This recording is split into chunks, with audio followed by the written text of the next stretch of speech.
Hello and welcome back to the channel. It's TheSketchMonkey here, and today we're gonna have a look at some proper British luxury and turn the Bentley Bentayga into a Bentley that could have been manufactured in the 1970s.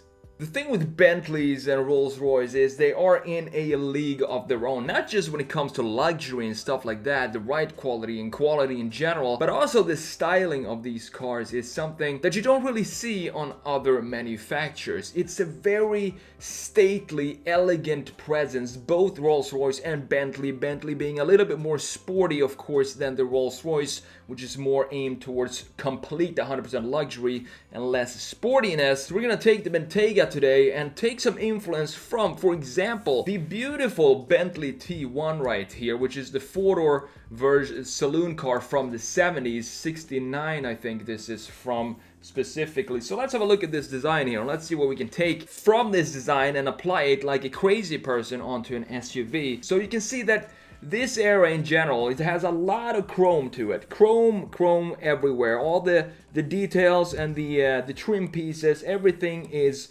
made of chrome. There's no carbon fiber back in the day in the 70s. They had no idea what that was, so they just put anything shiny, chrome stuff on the wheels, on the trim pieces that goes all along, stretches along the side of the car right here. We have it in the windows as well. So this is of course something that needs to be applied to our 1970s Bentley Bentayga when we design it. And another thing from this era is if we look at the proportions of this car here and from this era in general, it's a very boxy shape, and I actually like boxiness. In case you didn't know from previous videos on this channel, I'm a big fan of boxy designs, and the Bentley Bentayga here is no different. To me, I think it looks a little bit too sporty in its modern interpretation of the Bentley design language. So even if I were to redesign the Bentley Bentayga as it is, which I'm gonna do in the first steps of the redesign later in this video, you're gonna see that I'm gonna square the shape off of the existing shapes and the existing graphics of the Bentayga. And I think that the first step of the redesign, I could have stopped there and just called it a redesign of the Bentayga, and I would think it would have looked a lot better than having these super sporty, slopey coupe lines on every single car today. I mean, come on, we need to have at least a few boxy, functional shapes left in the world, and that's why I love Volvo V90s, for example. Just a tangent there that has absolutely nothing to do with this video right here. So what else is special from the 1970s here? You can see the wheels, they sit inside of the body of the car. They're not flush with the body panels. They sit all the way, maybe like 5-7 centimeters inside of the car, which is going to look very ugly on a big SUV. But hey, if it's built in the 70s, that's exactly how the car would look like. So we need to add that as well. Specifically when it comes to Bentley here, this is the four-door T1. But what I want to show you here and what I want you to focus on right here is the shoulder line of this car. So we can see here that it's a straight shoulder line, and it doesn't have this specific Bentley curvature or rear shoulder right here that we see on current models, and that is because this is, as I said, the four-door car. If we have a look at a two-door coupe from the same era, we see that here, look at this, we have this line that is typical Bentley and what sets it apart from, for example, Rolls-Royce. And this, to me, that line right here, this is what Bentley symbolizes Bentley today and sets it apart in the luxury segment. And you can see on the Bentayga, it's even more pronounced because we have it go down all the way right here. So what we can do to create this in a modern version is to have the same lines, maybe have them a bit more straight, of course, than the modern Bentley, but still have some trim pieces in there, some chrome pieces running along the sideboards like we have here. I think we have some chrome right here going all the way across here. So add some of that, but still I want to have this detail on the new Bentley Bentayga 1970s that we're going to make, because I think it's such a huge part of Bentley's design. So if we were to just have a straight line like this, it would be too much Rolls-Royce, too much generic boring stuff. So adding this stuff is going to make a difference, and it's going to bring some more identity to our 1970s Bentley, if that makes sense. So here is, of course, the regular Bentley, the facelifted Bentley Bentayga, which I think looks a lot better than the previous generation. And the reason for that is if you look at the old generation and you look at the integration of the grille into the bumper, the lower part of the bumper, it doesn't look like they connect at all, because you have a weird ending of the bump of the grill down here on the first model Bentayga. So this to me looks a lot better than the first one. You also have a different cut line here of the hood, so the hood actually opens here now instead of going down and opening. The whole grill opens with the hood, and this integration with the grill into the bumper is, I think, a small change. Very small change, but it looks so much better. Also, the headlights more dynamic, but at the same time, you can see what I'm talking about here, being a coupe like the Porsche Cayenne Coupe, for example, still have the same line right here. It's not a proper SUV to me, because I want to have it be something like this, stretch it into a proper corner back here. And as I said, I'm going to show you how this would look on this model. You can pause the video at that point so you can see right before I start adding all the retro stuff onto this. I'm going to actually redesign this first before I add the retro stuff onto this car. So that's what I want to do first. And then of course we need to work on the wheels here. These would not be okay in the 1970s because they're way too fat for the 70s. So we need to trim those down, obviously, and push the whole wheels inside of the car. Remove this styling piece here, simplify everything and box everything up, and of course totally make over this Bentley Bentayga to make it look like it was actually made in the 70s. It's crazy to think about how big the SUV market has become in the last, I would say, 10-15 years or so, with the Mercedes ML starting kind of the luxury SUV for Beverly Hills housewives that only drive to Starbucks every day and never take it off-road. That kind of segment has just blown up the last 10 years, and this is of course one of them. Even though I think this is pretty capable to be an off-roader, it's going to be interesting to see how this actually is going to turn out. So let's do that right now, and let's see how a Bentley Bentayga from the 1970s can look like.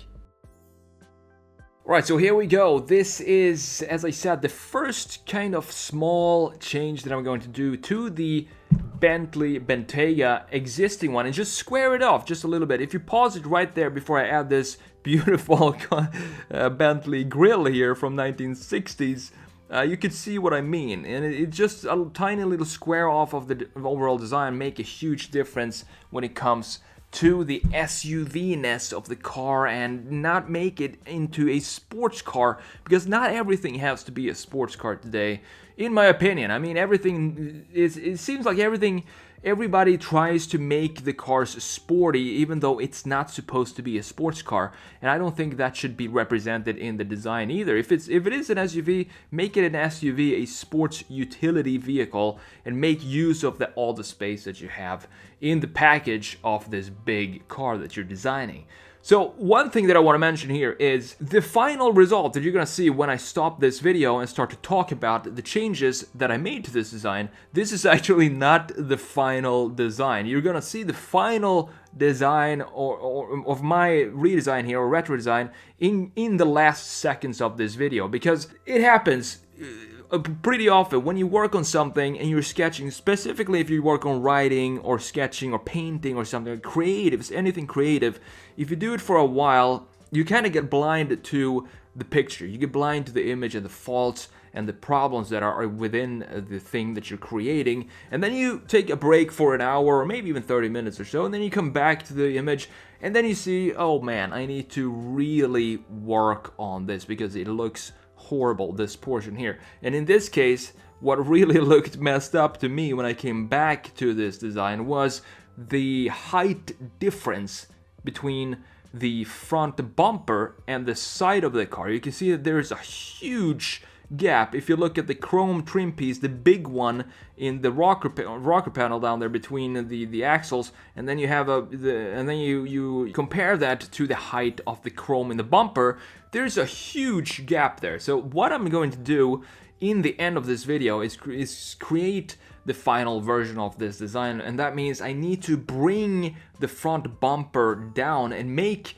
the front higher in general. Just make the front higher, because this is no longer a sedan, it's an SUV. So the front of the car should have a larger height to it to fit this segment of car, and also to fit the side of the car, and of course the rear as well, so it wraps around in a beautiful way. Even though we can't really use a lot of line flow here, but we can use some flow in the trim pieces themselves. And overall, I just love Bentleys and Rolls-Royce. I love their design because they're so special and they're kind of the symbol of luxury, not just in the names of Bentley and Rolls-Royce, but also in the design. When you look at these cars, they have this presence that it's very hard to capture.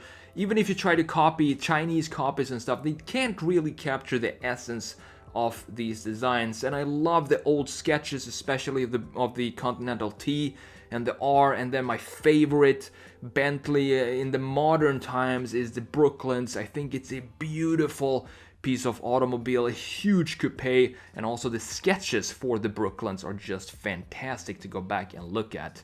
And of course you have the Azure, which is a convertible of the Continentals from the 90s all the way up to 2009, I believe. But as I said, wait until the last minute of this video to see the final result of this redesign. Well, here we are, guys. This is my retro design of the Bentley Bentayga. I think it looks weird. I can't say anything else because it's a freaking 1970s Bentley SUV. It just shouldn't exist. Just as much as the new Aston Martin DBX, the Bentley Bentayga, the Rolls-Royce Cullinan. In my opinion, they really shouldn't exist because it's just a marketing ploy. Of course, they need a stake of the market for the SUVs because that's what everybody's buying these days. Same thing with the Lamborghini Urus, and of course the Ferrari SUV that's going to come later next year, I think. Probably. It's been a while now that they've been talking about it. And by the way, sorry about the noise outside. I don't know what they're doing. They're kind of tearing up the lawn out there or something that's making a horrible noise. So if you can hear it in this video, I apologize, but here it is. Anyway, let's talk about the design here. I'm gonna keep talking, maybe talk a little louder so you can't hear the massacre of the trees or something that's going on outside there. We need to raise the Bentley T1 here, so I want to combine the Bentley Bentayga shapes and of course add the T1 styling onto those shapes, and it kind of works. I mean, it looks okay. The proportions looks like they could be something that actually was manufactured back then if the SUV market blew up back in the 70s. But some of the key features that I want to keep from the Bentayga, as I said in the beginning, is specifically this line right here. Although here it's not overly styled. We have a simple line like that, any simple line like that, combined or connected with a simple radius. Nothing crazy, no weird long sweeping corners here or curvatures, because that didn't exist back in the 70s, so we can't add it here.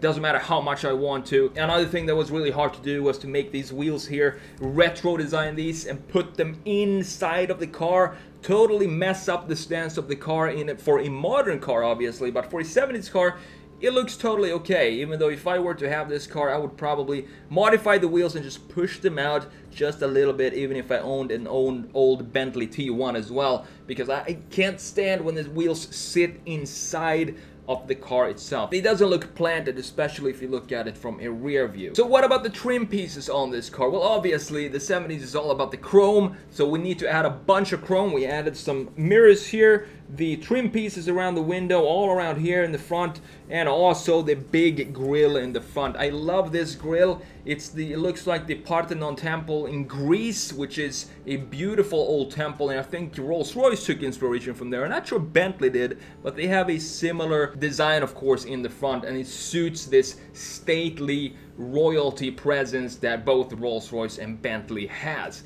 So that is my redesign of the Bentley Bentayga, or I should say retro design, and I had a lot of fun doing this. I don't normally do these retro design, but I know a lot of you want to see more of them, so here you go. This is the Bentley Bentayga as if it was made in the 1970s. If you want to pick up one of my brand new long sleeve zip up sweater minus the cat hair, you can go and do that in my shop down below. I have a bunch of new t-shirts there as well if you want to go check them out. Thank you so much for watching. I'm the TheSketchMonkey. Take care, and I will see you in the next video.